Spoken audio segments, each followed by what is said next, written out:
శ్రీ పంచముఖి గాయత్రి క్షేత్రం దాసరపాలెం శ్రీ సూర్యనారాయణ స్వామివారి దేవస్థానం 73వ శ్రీ గాయత్రి మాత బ్రహ్మోత్సవాలలో సందర్భంగా మరియు రథసప్తమి 4 ఫిబ్రవరి 2025న రథసప్తమి సందర్భంగా విశేషమైన పూజలు.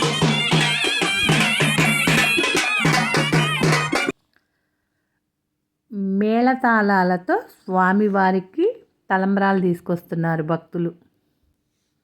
పట్టు వస్త్రములు, పుష్పాలు, ఉల్లాసంగా ఉత్సాహంగా స్వామివారి కళ్యాణానికి తరలి వస్తున్నారు భక్తులు తిలకించటానికి.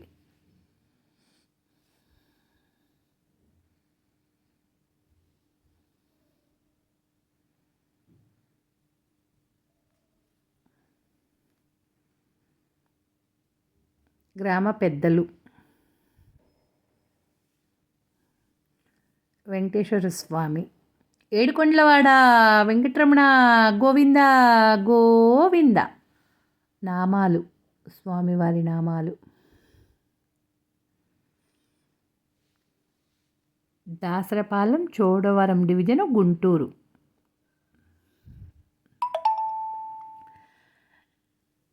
నవరాత్రులలో ఆశ్వీజ శుక్ల తదియ నాడు కదంబవనవాసిని అయిన ఆ పరమేశ్వరిని శ్రీ గాయత్రీదేవి అలంకారంలో పూజించుకుంటాం. దేవీ నవరాత్రుల్లో 2వ రోజైన భక్తితో అమ్మను ధ్యానించుకొని ఆ సర్వమంగళ స్వరూపాన్ని మనసుల్లో ప్రతిష్ఠించుకుందాం. చతుర్వేద స్వరూపమైన శ్రీ గాయత్రీదేవి తేజోవంతమైన 5 ముఖాలతో జ్ఞానజ్యోతులను వెదజల్లుతూ ఉంటుంది. హోమం చేస్తారు. అక్కడ హోమంలో వేయటానికి సామాగ్రి అంతా అక్కడ గుడి దగ్గరే దొరుకుతుంది. ప్రాంగణంలో హోమం సామాగ్రి శంఖం, చక్రం, గద, అంకుశం ధరించి శోభనామూర్తిగా కొలువై ఉంటుంది. ఆదిశంకరులు ఆరాధించిన ఈ గాయత్రీదేవిని వీక్షిస్తే మనసు పులకితమవుతుంది. దైవశక్తులకే మూలాధారం శ్రీ గాయత్రీ మాత. నల్ల ఆవు చూడండి ఎంత బాగుందో, చక్కగా దర్శించుకోవాలి. వెనుక భాగం లక్ష్మీదేవి స్వరూపం.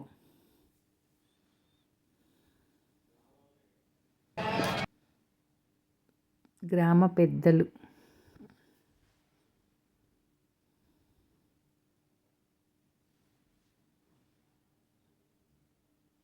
గోవులకి తీసుకొస్తున్నారు భక్తులు.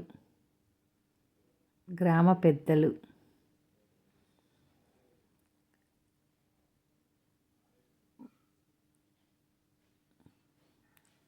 గాయత్రి మంత్రాన్ని భక్తితో ఉచ్చరించినచో ఉపాసనా బుద్ధి తేజోవంతమవుతుంది. ఈ గాయత్రీదేవి అలంకారంలో అమ్మవారిని ఆరాధిస్తే చతుర్వేద పారాయణ ఫలితం కలిగి సకల దురిత ఉపద్రవాలు పటాపంచులవుతాయని చెప్తారు. పంచముఖాలు కలిగిన ఈ మాత పంచభూతాలకు ప్రతీక. ఈ స్వక్షేమానికే గాయత్రీదేవి అర్చన అత్యంత ఆవశ్యకం. అందుచేతనే నవరాత్రుల్లో గాయత్రీదేవి ఉపాసన విశిష్టంగా పొందుపరిచారు. శ్రీ గాయత్రీదేవి అష్టోత్తరంలో అమ్మవారికి షోడశోపచార పూజ గావించి వీలైన సార్లు గాయత్రి మంత్రాన్ని పఠించి అమ్మకు వడపప్పు, పానకము, పచ్చిసలిమిడి నివేదన చేస్తారు. అమ్మవారు మనల్ని చల్లగా కాపాడుతారు.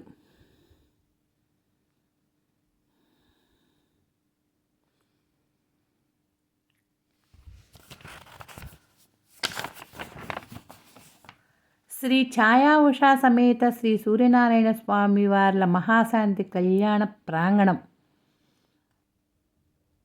స్వామివారు అమ్మవార్లు సిద్ధంగా ఉన్నారు కళ్యాణానికి. శ్రీ ఛాయా ఉషా సమేత శ్రీ సూర్యనారాయణ స్వామివారు.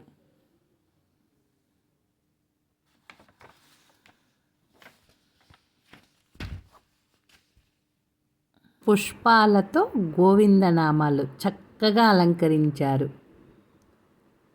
స్వామివారి కళ్యాణ ప్రాంగణం అంతా చక్కగా పుష్పాలతో అలంకరించారు.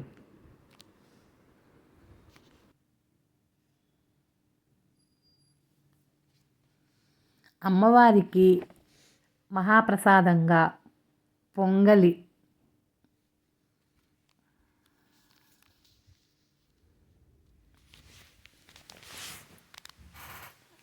తీపి పొంగలి బెల్లం వేసి చక్కగా చూడండి ఎంత బాగా చేస్తున్నారు. అమృతంలా ఉంటుంది.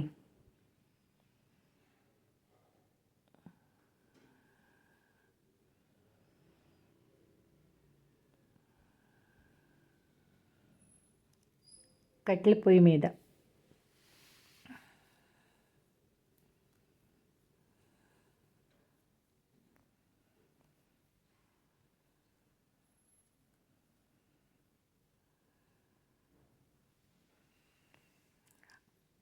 సంక్రాంతి అప్పుడు గొబ్బెమ్మలు పెడతాం కదా, ఆవు పిడకలతో అవి తీసుకొచ్చి చక్కగా పెట్టాం.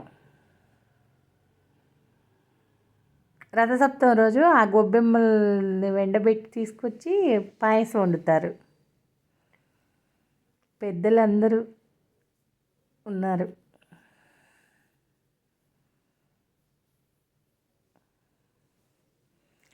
జీడిపప్పు వేస్తున్నారు నేతిలో.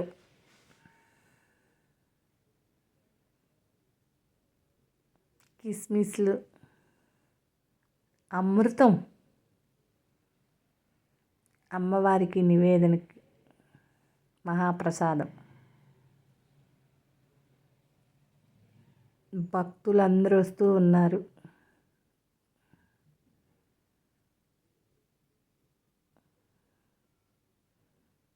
చిక్కటి పాలు.